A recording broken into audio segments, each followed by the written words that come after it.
ایک ہمارے ہاں خطبہ حجت الوداع کی بڑی الحمدللہ ہم بات کرتے ہیں. کیا نبی علیہ السلام نے فرمایا کیا کہ جی میں تمہیں اپنے بعد دو چیزیں چھوڑے جا رہا ہوں, ایک قرآن اور ایک سنت. ہر ایک یہی کہہ رہا ہے, ایک قرآن اور ایک سنت.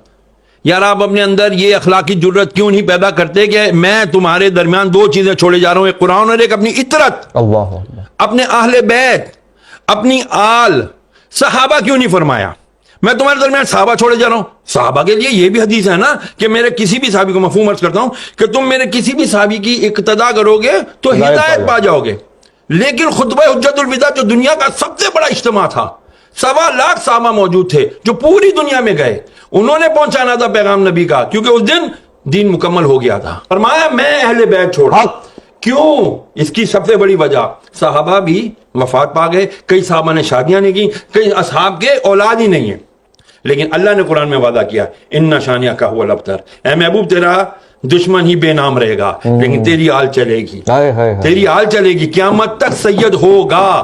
آئے گا ایک آخری سید جس کا نام مہدی ہوگا, محمد ہوگا, وہی آ کر کے پھر دجال کو بھی مارے گا, وہی آ کے جب حضرت عیسیٰ علیہ السلام کو بھی کلمہ پڑھا کر کے وہ کہیں گے کہ اب میں لا الہ الا اللہ محمد رسول اللہ کا کلمہ پڑھتا ہوں. اب بات آ جاتی ہے یہاں پر کہ ہم کیوں نہیں سناتے کربلا کا, چھوڑ ہی دیا کربلا کو, شیعوں کا کام ہے یہ تو ہمارا کام نہیں ہے. یہ کس نے کہہ دیا کہ یہ خالی کربلا اہل بیت نبی کی آل صرف شیعوں کا ٹھیکہ ہے؟ سوری ٹو سی اگر میرے الفاظ سخت ہیں تو یار نبی علیہ السلام نے فرمایا قرآن کی نص ثابت ہے, نص اس کو کہتے ہیں جس پہ قرآن سے دلیل آئی ہو. تو قرآن کی آیت مباہلہ نہیں ہے, آیت تطہیر نہیں ہے. میں تم سے کچھ نہیں مانگتا, نبی فرما رہے اللہ کی, میں کوئی کچھ نہیں سوال کرتا تم سے الا المودۃ القربا, میرے اقربا کی, میرے اہل بیت کی, ان کی مودت رکھو. اور مودت محبت سے بہت عالی مقام ہوتا ہے. اس کے اندر اگر ہم جائیں گے نا, لیکن جب تک وہ کرائیٹیریا نہیں بنے گا اس وقت تک بچیں گے نہیں. کون سا ٹولہ شروع ہو گیا جی, ذرا سا ذکر اہل بیت کیا, ذکر علی کیا, انہوں نے کہا جی تفضیلی ہے تو رافضی ہے, اب اس کا کیا کریں, یہ بھی تو مسئلہ ہے. میں نے آپ سے عرض کیا نا ہمیں دوبارہ ریویو کرنا پڑے گا. میں تمام علماء اہل سنت سے ہاتھ جوڑ کر, میں حقیر فقیر آدمی طالب علم ہوں, میری کوئی اوقات نہیں ہے, صرف ہاتھ جوڑ کر جید علماء سے, بڑے علماء کرام سے عرض کروں گا خدا کے لیے, ایک تو ہم اپنا ایگو انا کا خول توڑیں, گردن میں جو سریے ہیں ان کو ہاتھ جوڑ کر عاجزانہ آپ کی جوتیاں پکڑ کر عرض کرتا ہوں, خدا کے لیے بیٹھیں. ہماری آج آنے والی نوجوان نسل کو نہیں پتا کہ بھائی مولا علی کون ہے, مولا حسین کون ہے, حضرت امام حسن کون ہے, نہیں پتا رسول کی اہل بیت کون ہیں, ان کو نہیں پتا. اگر ان کو پتا کرنا ہوتا ہے تو وہ اٹھاتے ہیں اور کس کے بیانات سنتے ہیں, وہ اہل تشیع علماء کرام کے بیانات سنتے ہیں. بہت بڑے بڑے نام ہیں, میں شہنشاہ نقوی صاحب کو بہت اچھے سے جانتا ہوں, میں مسعودی صاحب کو بہت اچھے سے جانتا ہوں, میں باقر صاحب کو جانتا ہوں, بہت بڑے بڑے علماء ان کے ہیں. لیکن کیا عوام علماء اہل سنت اپنی اس جو بھی کمی ہے اس کو ختم نہیں کر سکتے؟ میری التجا ہے خدا کے لیے تفضیلیت کا لیبل ہر ایک کے اوپر نہ لگائیں. صحابہ کرام علیہ رضوان ان کے اپنے مقام ہیں, اہل بیت کا الگ مقام ہے. کیوں مقابلہ کرتے ہیں آپ لوگ؟ خدا کے لیے نہ مقابلہ کریں, یہ مقابلے بازی کا کام ہے ہی نہیں. اللہ اکبر. یار جب ویسے آپ اس بات کو قبول کرتے ہیں, ایک سچا سوال ہے, حضور نے ہم نے اہل بیت کو چھوڑا تھا نا, انی تارکو فیکم ثقلین کتاب اللہ و عطرتی, اور ہم نے بھی اہل بیت کو چھوڑ ہی دیا. دیکھیں کرائیٹیریا دے دیا, ایک اصول دے دیا, قرآن کو پکڑے رہو گے ہدایت پر رہو گے, قرآن کے ساتھ دوسری چیز کیا چھوڑی, اہل بیت پکڑو گے تو ہدایت پر رہو گے. خالی اہل بیت پکڑا قرآن چھوڑ دیا گمراہ, قرآن پکڑا اہل بیت چھوڑ دیا گمراہ, دونوں. کیونکہ اہل بیت کون ہے یار؟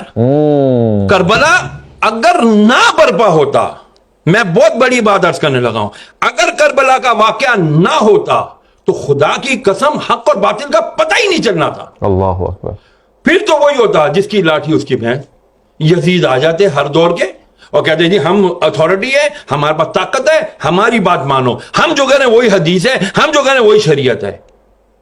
امام حسین نے کیا تھا یار, بڑے مزے سے مدینے میں رہ رہے تھے, بڑے آرام سے جو ہے نا زندگی گزار سکتے تھے, وظیفے مقرر ہو جاتے, کسی جگہ کی گورنر ہی مل جاتی. ہاں جی, گادی نشین بن جاتے لوگ یہاں پر. کتنی بڑی گدی آپ کے پاس ہے. ہاں آج اللہ اکبر. تو پھر ذرا بتائیے جو آل رسول ہوتے اس سے بڑی گدی کسی کی ہونی تھی؟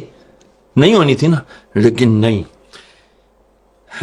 کہتے ہیں نا جن کو دھوکے سے کوفے بلایا گیا، جنہیں بیٹھے بٹھائے ستایا گیا، جن کی گردن پہ خنجر چلایا گیا، اس حسین ابن حیدر پہ لاکھوں سلام. آج اس حسین نے اگر قربانی نہ دی ہوتی 61 ہجری میں، خدا کی قسم اسلام کا نام لیوا کوئی نہ ہونا تھا. پھر یزید اور صرف یزید ہوتا. میں کسی چینل پر گیا تھا، معذرت کے ساتھ ایک عرض کر دوں، میرا میڈیا کہتے ہیں آزاد ہے، کوئی آزاد نہیں ہے.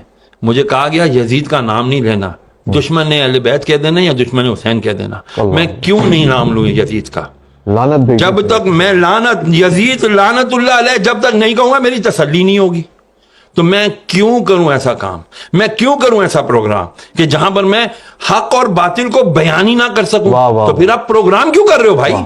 آپ کا مقصد، آپ صرف اپنی فارمیلٹی پوری کر رہے ہو. تو پھر ایسی فارمیلٹی اللہ منہ پہ مارے گا، ایسی نمازیں ایسی عبادتیں اللہ منہ پہ مارے گا، نہیں چلیں گی بھائی. تو پھر میں بھی سوچوں کہ میں پھر ایسے پروگراموں میں کیوں جاؤں کہ جہاں پر میں حق اور باطل کا نام ہی نہ لے سکوں. اور وہ 1400 سال پرانے یزید کا نام لیتے ہوئے گھبرا رہے ہیں، تو موجودہ یزید کے تو یہ تلوے چاٹیں گے. تو ہو یہی رہا ہے سسٹم، آپ کے سارے یزیدی چلا رہے ہیں بدقسمتی سے، اور پھر ہم کہتے ہیں جی ہم اہل بیت کے اللہ ماننے والے ہیں، ہم رسول اللہ کے جنت، رسول اللہ کی. ایسے نعروں سے جنتیں ملنے لگی نا تو بڑے بڑے، وہ کیا شعر ہے اقبال کا کہ وہ ہو تو وہ بھی نعرے تکبیر بھی، تقریب کیا ہوتا ہے وہ فتنہ.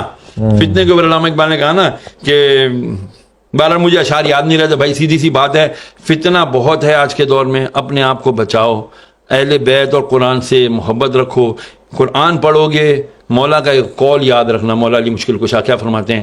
فرماتے ہیں جب میری خواہش ہوتی ہے کہ میں اللہ سے بات کروں تو میں قرآن پڑھتا ہوں، میں نماز پڑھتا ہوں. اور جب میں دیکھتا ہوں، میں چاہتا ہوں کہ اللہ مجھ سے بات کرے تو میں قرآن پڑھتا ہوں، تو مجھے لگتا ہے اللہ مجھ سے کلام کر رہا ہے. کیا بات ہے. تو جب یہ بتا دیا مولا نے کہ دیکھو تم قرآن بھی نہیں چھوڑنا اور ہم لوگوں کو بھی نہیں چھوڑنا، بہت بہت اگر ان کو چھوڑ دو گے تو گمراہ ہو جاؤ گے. سبحان اللہ.